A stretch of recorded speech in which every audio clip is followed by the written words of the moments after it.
Can't help but smile with this one. Happy Halloween. What else could I possibly do for Halloween than this movie? Let's be real. This is kind of a classic from my my childhood. I'm sure a lot of people share the same. And I was actually curious. I hadn't watched it in a while. And I know what I'm getting into. Like, anyone who's seen an Ernest movie, you know what it's about. So, that said, I was wondering if it's still held up or not. And yeah, so I took a look. Anyway, that's going to be what this video is about. So, if you haven't been to the channel before, basically I watch a movie, I sit down immediately upon finishing that movie, and I record one take of my thoughts. So that means I might ramble, I might get some things out of the proportion or whatever, and there will be spoilers for this next little portion, so I'll give you a warning for that too. You've officially been warned, spoiler warning. If you don't want spoilers, you can jump ahead to the little timestamp thingy that says thoughts or rating, if you want to just skip right to the rating. If there are spoilers in my thoughts section, I will put in brackets spoilers, because I don't want to ruin things. I did that in one video and I felt like garbage ever since, so now I make a strong effort to do so. Anyway, let's get into it. So, a little bit of a backstory. If you don't know who Ernest is, he started as like a TV commercial character that was hired by multiple different companies to represent their product in humorous, slapstick kind of commercials, eventually spawning a movie career. He was literally so popular that he spawned a movie career, and I think there's a TV series as well, and there probably should have been a video game, but I don't think there was. But oh man, I would absolutely play an Ernest video game. Are you kidding me? Oh man, we should do like an Elder Scrolls style Ernest, you know, MMORPG. Is that how you say it? Whatever. Anyway, no, that's ridiculous. Anyway, so this is one of the entries that apparently didn't do very well compared to the other entries in the series, so that's unusual, but let's get into it anyway. It is now like a bona fide classic, held high in many Ernest fans' lists, and let's get into it. So, we have the greatest intro ever in the history of a movie, with a banging song. Absolutely slaps. I'm going to use young people lingo, try to get some likes that way. No, I'm kidding. But no, the song is great. It shows clips of a bunch of old, like, black and white movies from, like, the 50s and 60s, with Ernest superimposed, making scared faces and running across the screen as the intro credits go, which is fantastic. You got, like, Nosferatu and, like, that floating brain that they hit with the axe, whatever movie that was, and a whole bunch of old classic sci-fi horror type movies. Anyway, once the credits go, we're actually going to get into the movie now. Yes, legit. We're taken back to the past to see one of Ernest's relatives, which I guess is like the priest or the mayor of this town or whatever it is, who captures this troll by the name of Trantor, and they seal him under a tree, and he's there for basically eternity unless someone disturbs his slumber. So we find out this is a report from one of our main characters, Elizabeth, a little girl who is... There's like a trio of little kids, so let's get their names out of the way. We got Kenny, who's like our hotshot guy. We got Elizabeth, who's the girl that... Does he like her? I don't know. She gives him a smooch and he has a look on his face at one point, so I guess that's like the love interest. And there's Joey, who's their third wheel. Yeah, he's a glasses kid. Gotta have a glasses kid, right? And those are our main characters. Anyway, we find out that a descendant of Ernest will eventually wake this troll or something. Or not a descendant of Ernest, a descendant of... What was the character's name? Ernest's descendant. I don't know how to say. Ernest is going to wake the troll up. Let's just put it that way. So he's a descendant of the guy. It says a Worrell is going to wake him up, and then like each generation of Worrells are getting stupider and stupider, and then you show Ernest doing his thing. So cue Ernest. Basically, he's making this invention that's like a super duper mopping machine, and almost ends up getting crushed in his own garbage truck. So he's a sanitation dude, essentially. and almost gets killed by his own wacky invention. Luckily, these kids find him and rescue him, so that's great. Turns out he was hired by the mayor, sheriff, whatever, to clean up the Hackmore estate. So what the Hackmore estate is an estate with an eccentric old woman who is rumored to be a witch. The kids all think she's a witch or whatever. Played by Eartha Kitt, by the way, so that was kind of funny. I'm showing my age. She was Catwoman in the 60s Batman series. Well, one of the 3 or 4 Catwomen.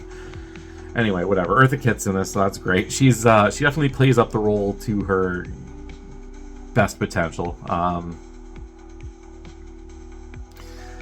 So yeah, she's assigned to do that, and meanwhile we've got the kids who are building a haunted house. I think Elizabeth made this haunted house, and she's all super proud of it, and she's giving a tour to Joey and Kenny and showing them there's a bat room and there's a room where you're gonna have grapes, and she's gonna be screaming, "Where are my eyes?" And for a kid's thing, it's a pretty good haunted house. Of course, we've got bullies in this movie, and they come and they knock the house down, and they're jerks, stupid kids. Turns out they're the mayor's kids. Or I think one of them is, at least. I think they're both the mayor's kids. I don't remember. Anyway, it's not super important. They're bullies. And they smash this house down, and the kids go running out. And they go to Ernest. So Ernest is very much a child at heart. So obviously the kids get along with him, and they're basically buddies. But he's still an adult, right? So they go to him, even though he's got the same mentality as them, basically. But anyway, there's this whole skit of him doing, explaining how the Botswanans beat the Ottoman Empire or something. And the thing about Ernest is, a lot of times, if you haven't seen any of these movies, he does little skits where he plays 7 or 8 different characters to tell this little story. And so he does this one of the Ottoman Empire. He's got some woman with a neck brace, got a cowboy, he's got a World War II or World War I fighter pilot with the goggles and the soot around his eyes. He's got a British game warden type guy. So anyway, there's this whole thing, and he's basically saying you're smaller, but the Botswanans were smaller too, and they kicked the Ottomans' ass. So what we got to do, they figure out, all right, we got to get a treehouse. We got to get the high ground, because then, as everyone knows, high ground means you have a distinct advantage over any attacking enemies. So they go into this place, and they find an old-ass tree that's all crooked and shitty looking, but it's sturdy, and it's big, and it's perfect for a treehouse, right? So that's where they decide to build it. You know what tree this is, right? This is the tree that's locking the troll. And exactly as the story says, Ernest is going to disturb this troll and wake it up, and lo and behold, there you go. Forgot to mention, there's a scene where they actually do interact with this old woman, Hackmore or whatever. Eartha Kitt, I'm just going to call her.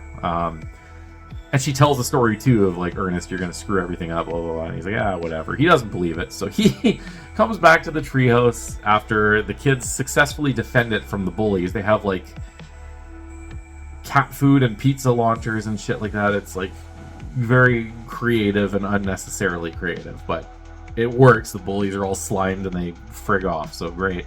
Fantastic. Success. Ernest returns, tells him about, what Eartha Kitt told him, basically, here's the story, this troll under the tree, and it happens to be this tree, and he doesn't believe it, though. He's telling it like it's a joke, because, in all fairness, to Ernest's credit, he doesn't believe it right away, and who would, right? Trolls? I don't know. So, maybe he's not that childish. Anyway, he kind of is, because he recites, the thing that you have to say to wake him and everything. He's like, I summon thee, whatever, and puts his hand on the tree, and lo and behold, that summons the troll. So that's pretty fun. Yeah, so the troll wakes up, obviously, and gets his first victim. So his first victim is Joey. So Glasses Kid gets his on the way home from the treehouse that very day. He's turned into a little wooden statuette thing. So what the point of that is the troll needs to get 5 souls, and each soul that he gets turns into a little statuette, and he puts it in the tree, and when he's got all 5, he can summon and birth from these little Brussels sprout looking tree blob pod things his troll army, essentially. So that's the plan. Anyway, he's got one. He ends up getting some other random kid, and then he ends up getting he gets Elizabeth. There's a whole scene that, when I was a kid, it was actually a little bit creepy, I'll be honest. So she's paranoid and telling her mom about the troll and everything, and The mom's like, don't be ridiculous. She's like, can you check under the bed? And the mom's like, no, that's stupid. Great mom, eh? Anyway, mom freaks off, and Elizabeth is like, okay, there's nothing under the bed. There's nothing under the bed. There's nothing under the bed. She flips the thing open and looks under. She finds her bear, and she's like, oh, it's just you, Mr. Snugglebuns, or whatever the hell her bear's name is. It's clearly not important. She hugs it. And then she turns over, and boom, Troll's in her bed. Not in a creepy way. Fuck, come on, guys. Seriously, smarten up. Even though that came into my brain to make a joke about, so what does that say about me? Anyway, Troll's in bed. She's the victim. She's the little statuette thing. So she's number 3. So the Troll has 3 of 4 now. That ain't good. Nobody's aware of this, though. The next day, we have... Oh, yeah, and I forgot to mention, too, like, there was they know Joey's missing somewhere. I guess they assume the Troll, because he was supposed to meet him and Elizabeth or something. Anyway, he never showed. And that's when they part ways, Elizabeth gives him a little smooch, and he's all like, "Ooh," you know, because, my God, a smooch? That's like, I mean, for a kid that young, right? Anyway, whatever. Doesn't matter. We're getting way sidetracked. So, needless to say, the Troll is causing a rampage. He already had a run-in with Ernest, and Ernest somehow manages to ward him off, which I'll explain why later, but I'm not going to give you a spoiler in the spoiler part. Go figure, right? You're going to come along with me live as the movie goes. Anyway, no, it doesn't matter. We'll explain it later. So anyway, fuck, this is professional, right? Where was I? Right, okay, so the Troll uses Elizabeth's voice to, like, trick Kenny into thinking that he's her, and blah, blah, blah. He ends up getting Kenny eventually, too, and he gets this other kid, so he has his 5 souls. Not ideal. So we go back to the tree, we see, like, little Brussels sprout things, and all these trolls start growing and getting ready to cause havoc. So, needless to say, Ernest goes to the tree to try to stop this. He was told that these things can't touch the ground. So as they're falling, he's trying to catch them, but there's too many of them, obviously, and the trolls start happening. And there's this whole, like, Halloween dance social thing going on as well. And Ernest runs in and tells everyone, like, there's a troll, and obviously no one believes him. Eventually they do, and they all go converge on this tree area, and the adults show up, and the policeman, I forgot to say, Kenny's dad is, like, the sheriff, by the way. Obviously all these parents throughout the film are, like, going to the sheriff, like, hey, can you, like, look into my kid? Like, what the hell's going on? Including the mayor, because his kids are also now caught. Somehow the adults find out that the troll, I guess they end up believing Ernest, or they see it. This is pathetic, I actually don't remember. I literally just watched this, but they end up going to the tree, and Ernest can't catch all the things, so they're falling and trolls are coming up, and the parents are, like, very quickly taken care of. Of course, it's a kids movie, so not, like, taken care of, like mafiosa style. Even though Trantor deliberately tells his troll army, like, okay, devour the humans, so eat them. But no, they're, like, jumping on people's back and, like, you know, smacking them in the head, and it looks chaotic for sure, but there's no real sense of urgency, essentially, because we don't see anyone die. Nobody dies, obviously. We have our little wooden statue, guys, which leads me to Rimshot. So Rimshot is Ernest's little pet doge, his little dog, and very cute. And he's kind of like a side character. He, like, tries to save him when he was stuck in that trap. There's, like, a fake troll trap, too, I forgot to mention. Oh my god, okay. So the mayor was even more pissed off at Ernest because he caught the troll trap, and he goes to the sheriff's office, and they're, like, saying, Ernest, shut up, there's no such thing as trolls. And he's like, no, literally, I have them in the trap. And then Kenny at that point was like, yeah, like, we saw it, he's in the trap, you gotta come. They open it up, and it's the fucking mayor's, excuse my language, the mayor's kids in troll costumes. Anyway, whatever, that happened before Kenny was turned, so it doesn't even really matter that much. There's also these 2 guys, the Tulip brothers. I think they're, like, reoccurring in the Ernest series, if I remember correctly, who are, like, always out to make a quick buck at everyone else's expense. So they're in here. And at this point, when the trolls start showing up, they, instead of, you know, selling Ernest all this bogus troll hunting equipment, which they do anyway, it's like $1,100 worth of equipment that is completely useless. they start taking pictures of all these trolls instead of trying to help anyone, saying, we're going to make a killing selling them to the National Enquirer. Which, again, this is dating that movie. I don't even know if the National Enquirer is around anymore, but, like, that was that magazine when you see all these things like Bat Boy found in New Orleans or something, or, like, the Crocodile Man of Florida, or, you know, that kind of stuff. Aliens invaded Toronto, or some weird... All that kind of stuff is in the National Enquirer. Anyway. Halloween party... Oh, shit. Okay, so... There was in the book that tells the tale of the troll, when he's talking to Eartha Kitt, it says something along the lines of, like, the heart of a child in a mother's care is what defeats the troll. And so they're thinking, okay, so heart of a child, that's Ernest, obviously, so he's going to be the one who defeats the trolls, clearly. And mother's care, they're trying to think, and Eartha Kitt figures out, okay, it's unconditional love, that's, like, what a mother's care is, and Kenny figures out, before he's turned, that milk is the key to stopping these trolls. So the first scene when Ernest has his first encounter with the troll and then it frigs off is because he spilled chocolate milk all over, so that freaked it out. He had a second encounter in a shop where he got, like, ice cream all over himself and the troll frigs off. Calm down. I don't know if you heard that. There's some guy with his muffler all fucking cranked. A lot of that going on here. Anyway. Ice cream, which has dairy in it, which is milk. So I don't know if it's milk specifically or if it's just like lactose. He's just lactose intolerant. Anyway, Ernest opens the page that was stuck together in this book, and they see M-I, and then the middle letter is smeared kind of, and they can't read it, and K. So Ernest, in his infinite wisdom, figures Miak, which I don't even know if that's a thing, but he's like, you know, official Bulgarian or Hungarian or something, Miak, and he finds some somehow, and he brings it to the troll, and he goes to throw it, and the troll's like not affected at all, and throws him anyway. Finds out it's milk, and all the kids go and they get these like super soakers. They steal them. They steal super soakers and milk, and they go take them to fight these trolls, and it's effective. It ends up like melting them and shit. But alas, even after the point where the entire army is basically defeated by kids with super soakers and milk, not a single casualty, fantastic. Trantor is in his tree getting even more power, so like his ears get like little tentacles, and he gets all like horns and spikes all over his face, and his claws get super long, and he's like immortal essentially. And Ernest goes to get him with some milk, and he's like, yeah, not even milk can stop me now. That's such an ominous thing to say, right?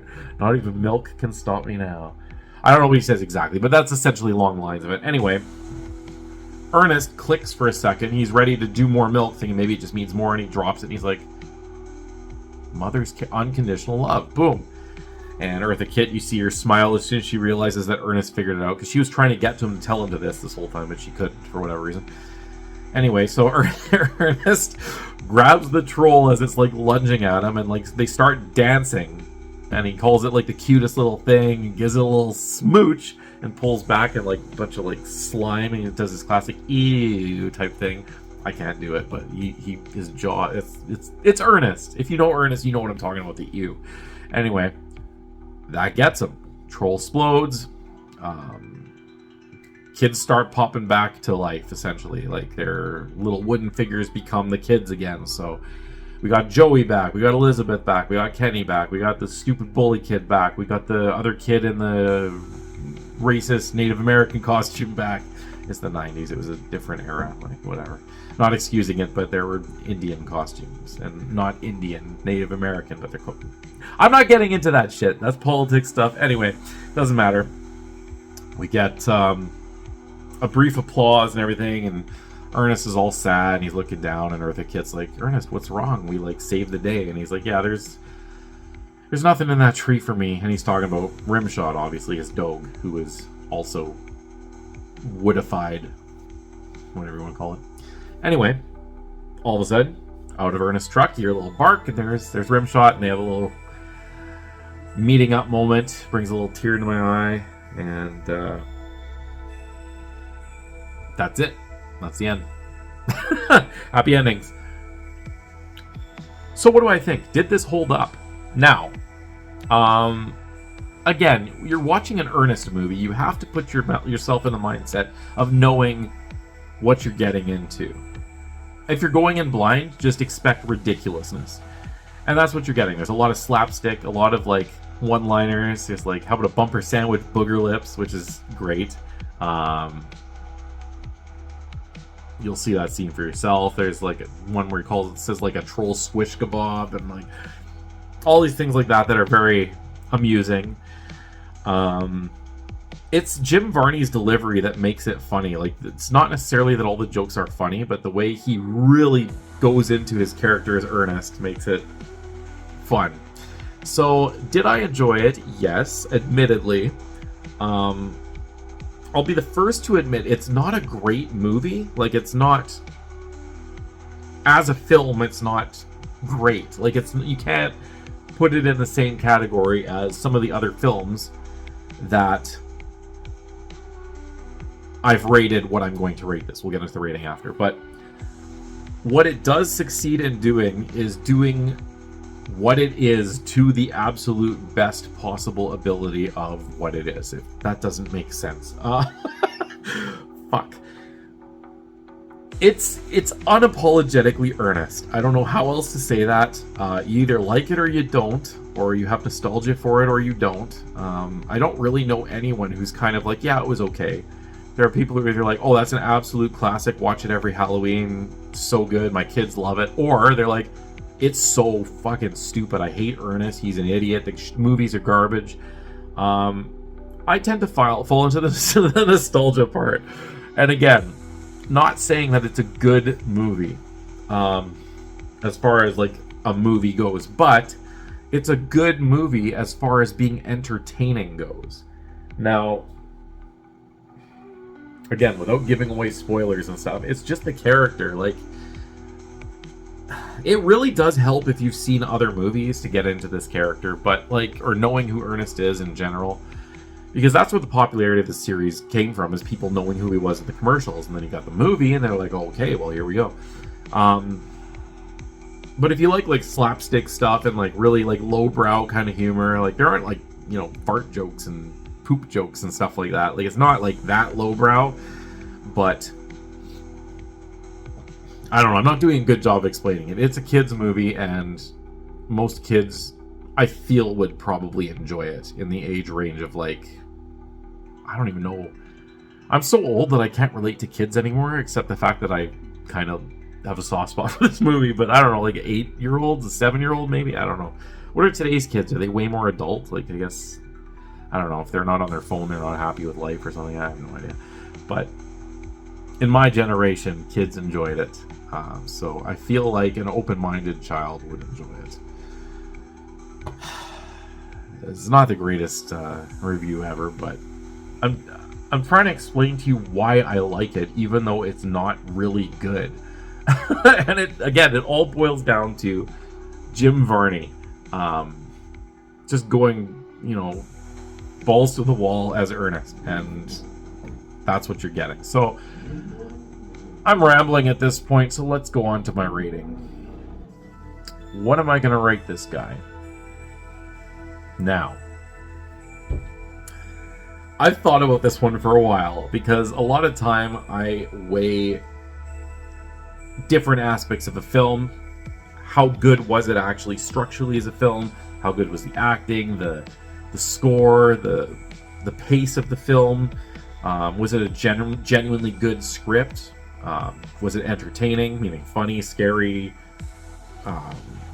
suspense, whatever? Like, does it really go into its genre? And also, how much did I just genuinely enjoy watching this film? Like, I'm trying to think of an example. Red Riding Hood. There, that movie. It's not a good movie, but I enjoyed it for whatever reason, so I gave it a higher rating than anyone else would, probably. And that's kind of what I have to do with Ernest, because I'm looking at it for what it is. It does exactly what it needs to do for being an Ernest Halloween movie. Like a kid's horror movie, I guess you could say, sort of. And for that reason, I'm giving it a 6.3. And now that's seems ridiculous. But it's my own personal enjoyment of the film. Again, it's, if I'm rating it as like an actual movie, how good, like, officially it was, yeah, it's not a 6.3. But how much did I enjoy it as a film in every aspect of its existence? That's what I'm giving it. Will you will you agree? You either will or you won't. I mean, I don't think there's much else to say. There's no real middle ground with Ernest either. Love him or hate him. But I'm trying to be realistic, right? You know, like, my enjoyment of it alone would put it probably even higher. But my acknowledging the fact that it's not a phenomenal film as a film puts it even lower. So that 6.3 is my middle ground. Anyway, I've rambled. Basically, if you can't call yourself a true horror fan if Ernest Scared Stupid isn't in your top 5 movies of all time. I'm obviously joking. But yeah, I think anyone with an open mind will at least appreciate what it is, even if they don't love it. And that's all I can say about it. Just general positive feelings all around, despite the many flaws. Should you watch it? I'm going to say yeah, because again, it's so subjective. Throw yourself into it, see what you think. I'm curious to hear what other people think of this film, in all honesty. Usually don't go comment fishing, but for a film like this, I'm genuinely intrigued. Like, do you guys hate it, or do you love it? Or do you sit where I am, where you're kind of trying to balance your personal feelings for the movie versus the movie as a movie itself? I'm genuinely curious. So again, I don't usually go fishing for comments, but please let me know what you think, because I want to know. Am I alone? I'm a man in his early 40s, and I'm praising Ernest, so take that for what it is. Oh my god. Anyway, we'll cut it there. Next film will probably be something a little bit more serious. Maybe. I don't know. I haven't planned it out yet, so... I'm literally recording this a couple of days before its release date, so whatever. We'll figure it out. Anyway, that's the review. Enjoy. Dislike, unsubscribe, all that stuff. You know the drill. Okay, have a good one. Peace. Bye. Happy Halloween.